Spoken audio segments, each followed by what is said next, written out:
Hello everybody, welcome back. Today as well we have got you another video. In this video I'll show you how you can simply go ahead and change Facebook password. But before that, please do make sure to like our video, subscribe our channel, and yes, without any further delay, let's get into it. For that, tap on your Facebook app on your mobile phone, and now simply go ahead, let's switch our account first. Afterwards, tap on this profile icon given in the bottom right, and now go ahead, tap on the settings icon on top. You will find this account section right over here. Go ahead, tap on this option of password and security. You can see you will find recommended where you are logged in. You can find your login, which includes this option of change password. Go ahead, tap on it. Now here in the section, first of all, since for the verification and security purpose as well, you have to enter your current password.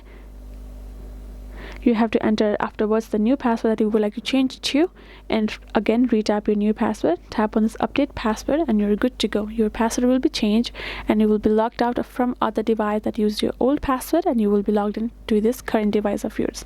If in case you have forgotten your password, you can tap on this forgot password option, which will simply require for you to simply get a code on any of the method that you would prefer, and you will be able to simply reset your password and change it accordingly whenever you want. So that is how you can do it. Hope this video was helpful to you all. Thank you so much for watching, and yes, I'll see you guys in our next video.